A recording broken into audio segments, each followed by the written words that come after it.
बिस्मिल्लाहिर्रहमानिर्रहीम। अस्सलाम वालेकुम दोस्तों।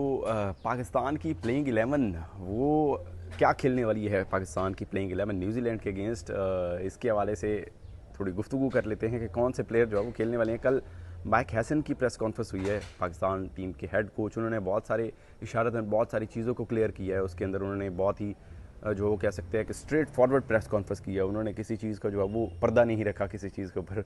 उन्होंने एक आधी चीज़ को थोड़ा करने की कोशिश की, लेकिन उसके बावजूद उन्होंने तमाम तर चीज़ें जो थी वो स्ट्रेट फॉरवर्डली क्लियर बताई कि ये चीज़ें जो हैं वो डायरेक्टली हैं। एक तो उन्होंने जिस तरह हमने कल भी डिस्कस किया कि बाबर आजम के ऊपर उन्होंने डायरेक्टली जो है वो अपना जो है वो उन्होंने बात की। डायरेक्टली उन्होंने कहा कि बाबर आजम से जो है वो हम उनको ओपन बिल्कुल नहीं करा रहे। जो खबरें अगर आपको कोई दे रहा है ये इस हवाले से कि बाबर आजम ओपन कर रहे हैं, बाबर आजम जो है वो ओपनिंग करते दिखाई देंगे, साइम अयूब नीचे आएंगे, ऐसा कुछ भी नहीं है। उन्होंने डायरेक्टली कहा कि बाबर आजम हमारे ओपनिंग वाली उस वाली चीज़ में नहीं आते, क्योंकि पावर प्ले जो वर्ल्ड कप के अंदर पावर प्ले है उनका 100 से भी कम का स्ट्राइक रेट है। तो ये डायरेक्टली एक मैसेज था बाबर के लिए कि वो ओपनिंग स्लॉट के अंदर नहीं है। उनको हम किसी और मकसद के पीछे लेके आए थे कि हमारा मिडल ऑर्डर जो है वो कमज़ोर है, हम मिडल ऑर्डर के अंदर उनको यूज़ करना चाहते हैं। अब बाबर हमें अगर नज़र आएंगे टीम के अंदर तो वो मिडल ऑर्डर में ही नज़र आएंगे, वो चौथे नंबर पर ही खेलते हमें नज़र आएंगे, चाहे जो मर्जी हो। एक तो ये चीज़ उन्होंने क्लियर कर दी। दूसरी चीज़ ये थी उन साइम के हवाले से कि साइम जो है वो परफॉर्म नहीं कर रहे, उनका बैटिंग ऑर्डर चेंज होने के हवाले से बात हुई, वैसे उनकी परफॉर्मेंस के बारे में बात हुई। तो उन्होंने डायरेक्टली कहा कि साइम ऐसे प्लेयर हैं जो कि अगर खड़े हो गए तो वो बिल्कुल मैच साइड पे लेके चले जाएंगे जो अपोजिशन टीम है। तो उन्होंने ये फेस शो किया कि बेशक वो बैट के साथ बॉलिंग के साथ परफॉर्म कर रहे हैं, बैट के साथ नहीं कर रहे, तब भी कोई इशू नहीं है, वो हमारे लिए ओपन ही करेंगे, क्योंकि वो ऐसे डिस्ट्रक्टिव बैट्समैन हैं कि जो कि पूरे मैच का पांसा पलट सकते हैं। तो ये उन्होंने मैसेज क्लियर दे दिया है कि भाई ये माइंडसेट जो है वो बाहर निकाल दें कि साइम अयूब जो है वो नीचे खेलेंगे या उनको बाहर करेंगे, ऐसा कुछ भी नहीं होने वाला। ये स्ट्रेट फॉरवर्ड एक मैसेज था। फिर उनसे सवाल हुआ कि यहाँ पर आप फास्ट बॉलर को नसीम शाह को ऐड करेंगे, जो कंडीशन बन रही हैं, जो यहाँ पर जो है वो मौसम बना हुआ है, उसके हवाले से आप एक और अगर ऐड करेंगे, नसीम शाह को ऐड करेंगे तो कितना।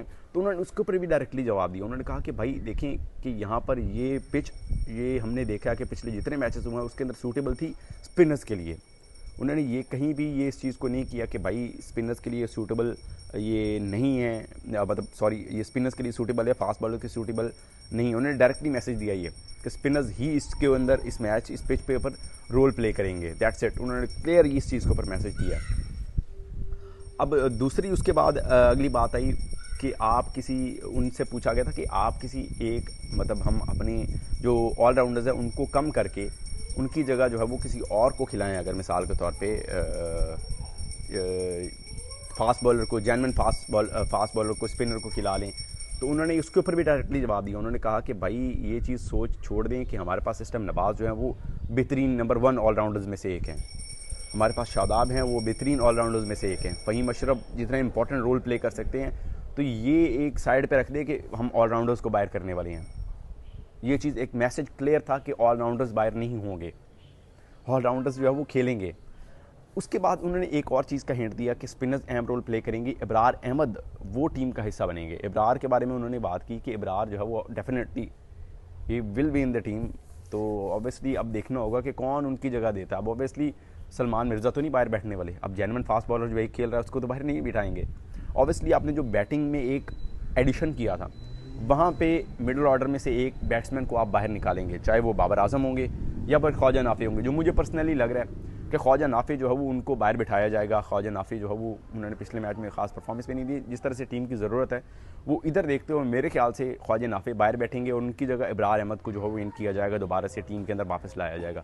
ये एक तब्दीली होने वाली है मेरे ख्याल से, बाकी कोई तब्दीली नहीं होने वाली। साहबजादा फरहान साइम ओपन करेंगे, सलमान 1 डाउन, बाबर 2 डाउन खेलेंगे, बाकी जिस तरह से पोजीशन नीचे है उस तरह से खेलेगा। कोई बाकी तब्दीली नहीं है, सिर्फ एक तब्दीली होनी है और वो तब्दीली है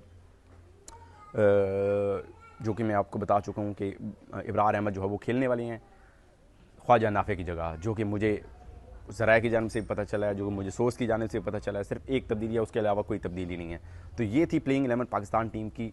उम्मीद करते हैं कि आप लोग जो है वो मैच की सिचुएशन के हवाले से आप अपनी भी प्लेइंग 11 हमें बताएंगे और इंशाल्लाह नई खबरों लेकर दोबारा से आपकी खिदमत में हाजिर रहेंगे। तब तक के लिए इजाज़त दीजिए। अल्लाह हाफ़िज़।